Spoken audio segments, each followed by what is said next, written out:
പേര് സ്വപ്ന ടിമ്മിച്ചൻ. ഞാൻ പാലാ രൂപതയിലെ കത്തീഡ്രൽ ഇടവകയിൽ നിന്ന് വരുന്നു. ഞാൻ 2021 ഇവിടെ വന്ന് ഉടമ്പടി എടുക്കുന്നത്. അതിനു മുമ്പ് തന്നെ ഞാൻ ഉടമ്പടി പത്രത്തിലൂടെ കൃപാസന മാതാവിനെക്കുറിച്ച് അറിഞ്ഞിരുന്നു. എനിക്ക് വരാൻ പറ്റിയില്ല. അപ്പോൾ ഞാൻ അടുത്തുള്ള ഉടമ്പടി എടുത്ത ഒരു ചേച്ചിയുടെ അടുത്ത് പോയി പുസ്തകം മേടിച്ച് ഉടമ്പടി പ്രാർത്ഥന എഴുതിയെടുത്ത് കടയിൽ പോയി പച്ചത്തിരിയും ഒക്കെ മേടിച്ച് കത്തിച്ച് വെച്ച് പ്രാർത്ഥിക്കുമായിരുന്നു. പിന്നെ 2021 എനിക്കിവിടെ വന്ന് ഉടമ്പടി എടുക്കാൻ സാധിച്ചു. പരിശുദ്ധ അമ്മയിലൂടെ എനിക്ക് കിട്ടിയ ക്രിസ്തു അനുഭവം ഞാൻ മറ്റുള്ളവർക്ക് പകർന്നു കൊടുക്കുമ്പോഴാണ് ഞാൻ യഥാർത്ഥ ഒരു ക്രിസ്തു അനുയായിയാകുന്നതെന്ന് മനസ്സിലാക്കിയ ഞാൻ ഇപ്പോഴാണ് സാക്ഷ്യം പറയാൻ വരുന്നത്. എനിക്ക് ഉടമ്പടിയിലൂടെ അമ്മ ഒരുപാട് അനുഗ്രഹങ്ങൾ തന്നിട്ടുണ്ട്. ആദ്യമായിട്ട് ഞാൻ ഉടമ്പടി എടുത്ത ആ സമയത്ത് എനിക്ക് വീട്ടിൽ 60 കോഴികളുണ്ടായിരുന്നു.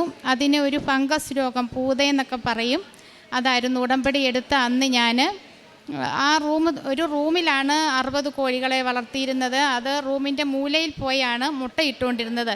മുട്ടയെടുക്കാനൊക്കെ നമ്മൾ പോകുമ്പോൾ നമ്മുടെ ദേഹം മുഴുവൻ പൂത കയറുമായിരുന്നു. ഹോസ്പിറ്റലിൽ പോയി മരുന്നൊക്കെ മേടിച്ചിട്ടൊന്നും അത് കുറഞ്ഞില്ല. ഡോക്ടർ പറഞ്ഞത് ഒരു ചെമ്പിനകത്ത് വെള്ളം എടുത്തിട്ട് മരുന്നൊഴിച്ചിട്ട് ഓരോന്നിനെ പിടിച്ച് മുക്കിയെടുക്കാൻ. നമുക്കതിൻ്റെ കതകെ തന്നെ തൊടുമ്പോഴേ ഈ പൂത നമ്മുടെ ദേഹത്ത് കയറും, കണ്ണിലും പുരികത്തിലൊക്കെ കയറി. അങ്ങനെ ഞാൻ കരച്ചിലൊക്കെ ആയിരുന്നു. ഇവിടെ വന്ന് ഞാൻ ഉടമ്പടി എടുത്തപ്പം പ്രാർത്ഥിച്ചു. അന്ന് തന്നെ 7:30 ആയപ്പോഴാണ് വീട്ടിൽ ചെന്ന് ഉടമ്പടി കഴിഞ്ഞ്.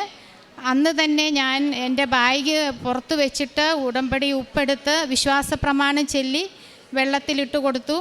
പിറ്റേ ദിവസം രാവിലെയും കൊടുത്തു. അതിൻ്റെ പിറ്റേ ദിവസം ഞാൻ ചെന്ന് നോക്കുമ്പം ഒറ്റ പൂത പോലും ഇല്ല. ഞാൻ കോഴിയെ പിടിച്ചു നോക്കി, അതിനൊന്നും പൂതയില്ല. എനിക്ക് ഭയങ്കര സന്തോഷമായി. അമ്മ എൻ്റെ ഉടമ്പടി ഒപ്പുവെച്ചു എന്ന് എനിക്കങ്ങ് സന്തോഷമായി. പിന്നെ ഞാൻ കുഞ്ഞിൽ നാളിൽ മുതലേ അമ്മയോട് വളരെ ഭക്തിയായിരുന്നു. എപ്പോഴും ഞാൻ അമ്മയോട് ഇങ്ങനെ സംസാരിച്ചുകൊണ്ട് എല്ലാ കാര്യങ്ങളും ചോദിക്കുമായിരുന്നു.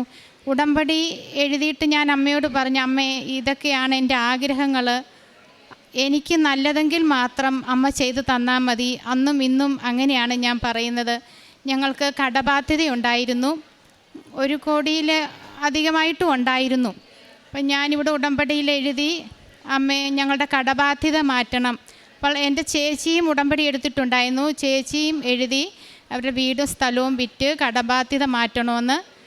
അതുപോലെ തന്നെ ഒരു അമേരിക്കൻ കമ്പനി വന്ന് ഞങ്ങളുടെ വീടും ഒരു ബിൽഡിംഗ് ആയിരുന്നു, അതെടുത്തിട്ട് ഞങ്ങളുടെ 2 കൂട്ടരെയും കടബാധ്യതയും മാറി അവർക്ക് വീടും സ്ഥലവും പുതിയത് കൊടുക്കുകയും ചെയ്തു. പിന്നെ ഉടമ്പടി വസ്തുക്കൾ ഉപയോഗിച്ച് ഞാനൊരു ദിവസം എറണാകുളം യാത്ര ചെയ്ത് വളരെ ലേറ്റായിട്ട് വീട്ടിൽ വന്നു. അന്ന് ഞാൻ ബൈബിൾ വായിക്കാഞ്ഞിട്ട് 11:30 മണിയായി. രാത്രിയിൽ ഞാൻ തിരി കത്തിച്ച് വെച്ചിരുന്ന് ബൈബിൾ വായിച്ച് തീർത്തിട്ടാണ് കിടന്നത്. നേരം വെളുത്തപ്പം മുതൽ എൻ്റെ ഒരു കണ്ണ് കാണാതെയായി. ആ കണ്ണ് മാത്രം കാണത്തില്ല, നോക്കുന്നിടത്തൊക്കെ ഇങ്ങനെ ബ്ലൈൻഡായിട്ടാണ് കാണുന്നത്. അപ്പം ഹോസ്പിറ്റലിൽ കൊണ്ടുപോയി നീർക്കെട്ടൊക്കെ ആയി ആൻജിയോഗ്രാം എടുക്കണമെന്ന് പറഞ്ഞ് കണ്ണിന്. പിന്നെ എനിക്ക് ഉറക്കം നഷ്ടപ്പെട്ടു, ഉറക്കമില്ലാതായി. ഉറക്ക ഗുളിക തന്നു. ആൻജിയോഗ്രാം എടുക്കണമെന്ന് പറഞ്ഞതുകൊണ്ട് ഞങ്ങൾ പിന്നെ മധുരയിൽ കൊണ്ടുപോയി. അവിടെ ചെന്നപ്പോൾ ഇതുപോലെ പറഞ്ഞു, ആൻജിയോഗ്രാം എടുക്കണം, ഉറക്ക ഗുളിക കഴിക്കണം. ഞാൻ 2-3 ദിവസമൊക്കെ കഴിച്ചു. അപ്പോൾ രാത്രി മുഴുവൻ ഉറങ്ങാതിരിക്കുമ്പോൾ എളുപ്പമാകുമ്പോൾ അങ്ങ് ഉറങ്ങിപ്പോകും. അതിപ്പോൾ ഞാൻ പറഞ്ഞു, അമ്മ ഇങ്ങനെ ആയാൽ ശരിയാകില്ലല്ലോ, കുട്ടികളൊക്കെ സ്കൂളിൽ പോകുന്നതല്ലേ, ഞാനിത് ഉപയോഗിക്കത്തില്ല. അമ്മയുടെ ഉടമ്പടി തേൻ 3 തുള്ളി വെച്ച് ഞാൻ കഴിച്ചു. 2 ദിവസമൊക്കെ ഉണർന്നു തന്നെ ഇരുന്നു. 3-ാം ദിവസം മുതൽ ഞാൻ ഭംഗിയായിട്ട് ഉറങ്ങി. പിന്നെ ഉടമ്പടി തൈലം എൻ്റെ കണ്ണിൽ പുരട്ടാൻ തുടങ്ങി. അറിഞ്ഞവരൊക്കെ പറഞ്ഞു, എണ്ണ കണ്ണിൽ തേൽക്കരുത്, കണ്ണ് ഒന്നും കൂടി പോകത്തേ ഉള്ളൂ. ഞാൻ പറഞ്ഞു, ഇത് എണ്ണയല്ല, പരിശുദ്ധ അമ്മയുടെ ഉടമ്പടി തൈലമാണ്, എനിക്ക് സൗഖ്യം തരുമെന്ന്. 1 മാസത്തിനുള്ളിൽ തന്നെ എൻ്റെ കണ്ണ് സൗഖ്യപ്പെട്ടു. എനിക്ക് നല്ല കാഴ്ച തന്നെ തിരിച്ചു കിട്ടി. പിന്നെ ഉടമ്പടി തൈലം ഉപയോഗിച്ച് എൻ്റെ മുട്ടിന് വേദനയുണ്ടായിരുന്നു. ചെറിയ സ്റ്റെപ്പ് കയറാൻ പോലും ഒരു വേദന.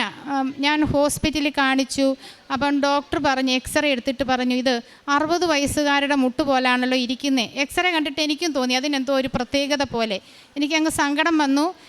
മരുന്നൊക്കെ മേടിച്ചു. അത് കഴിഞ്ഞ് ഞാൻ ഇവിടെ വന്നപ്പം ഉടമ്പടി വസ്തുക്കൾ മേടിക്കാൻ നിന്നപ്പം ഈ പൈസ എടുക്കാൻ നേരത്ത് എൻ്റെ കയ്യിൽ നിന്ന് ബാഗിൽ നിന്ന് ഈ മെഡിസിൻ താഴേക്ക് വീഴുക. ഞാൻ ഒന്നെടുത്ത് വെച്ചു, വീണ്ടും താഴോട്ട് പോകുന്നു. അപ്പം എനിക്ക് തന്നെ അസ്വസ്ഥത തോന്നി. നമ്മളിങ്ങനെ കുനിയുമ്പോൾ മറ്റുള്ളവർക്കത് അസ്വസ്ഥതയാണ്, എല്ലാവരും ലൈൻ നിൽക്കുന്നതുകൊണ്ട്.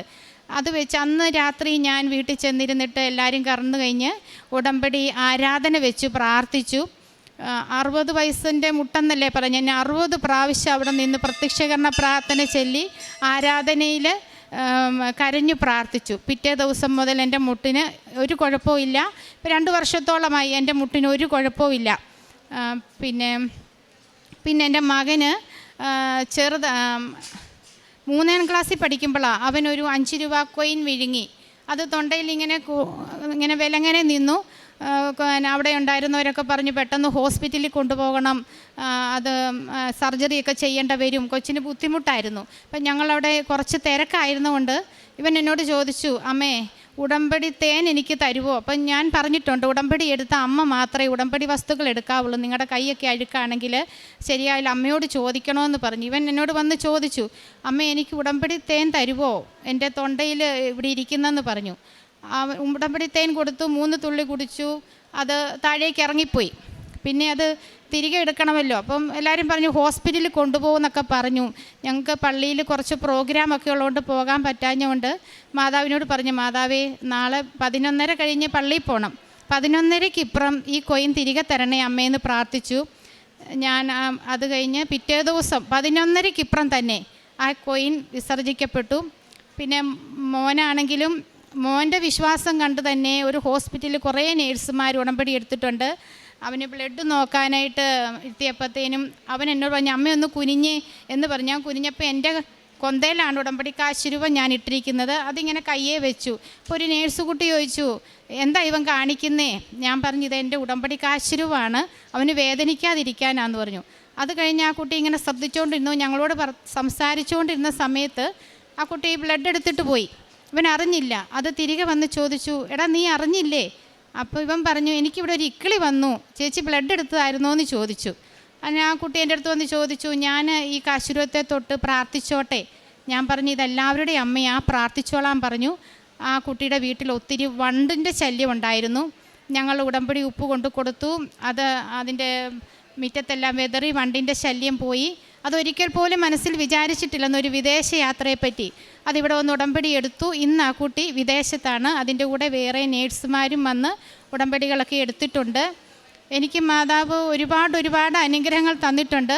എൻ്റെ ഹസ്ബൻഡിനും എൻ്റെ മകൾക്കും ഒക്കെ ഉണ്ട്. അവർ കൂടെ ഇല്ലാത്തതിനാൽ ഇപ്പോൾ ഇതിവിടെ പറയണ്ടെന്ന് പറഞ്ഞിട്ടുണ്ട്. പിന്നെ ഉടമ്പടി ഞങ്ങൾ പ്രേക്ഷിത പ്രവർത്തനം ഞാനും മകനും കൂടിയാണ് പത്രമൊക്കെ കൊടുക്കാൻ പോകുന്നത്.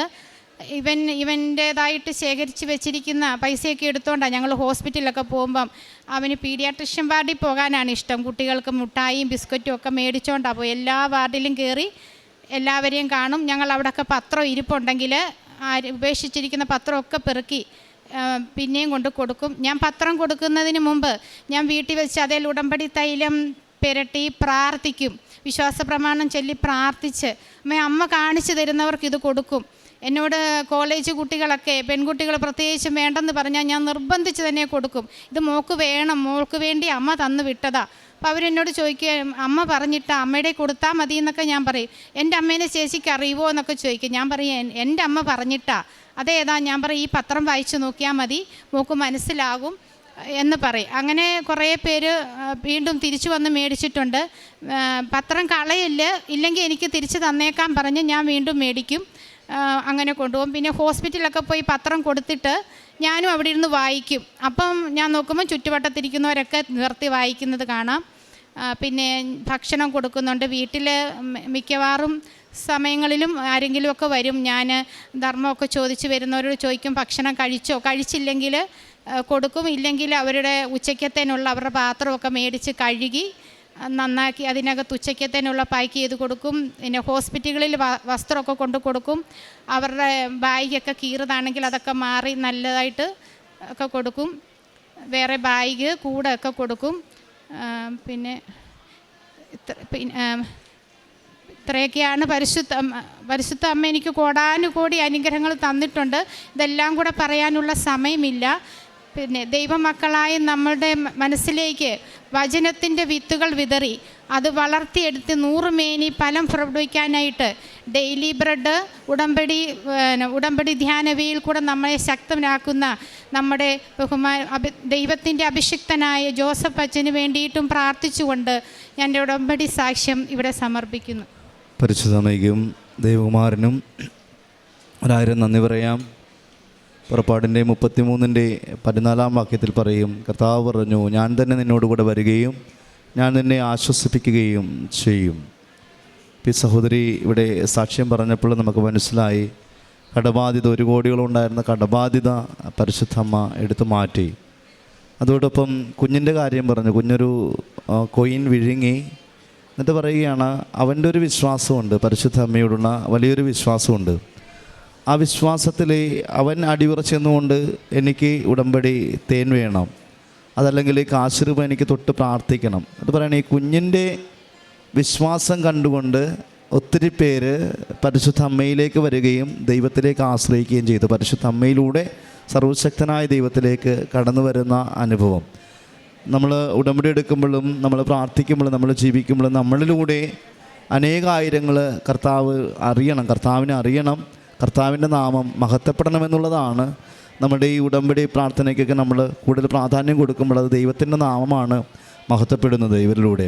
സഹോദരി പറഞ്ഞു, പരിശുദ്ധ അമ്മ എൻ്റെ മാത്രം അമ്മയല്ല, അത് എല്ലാവരുടെയും അമ്മയാണ്.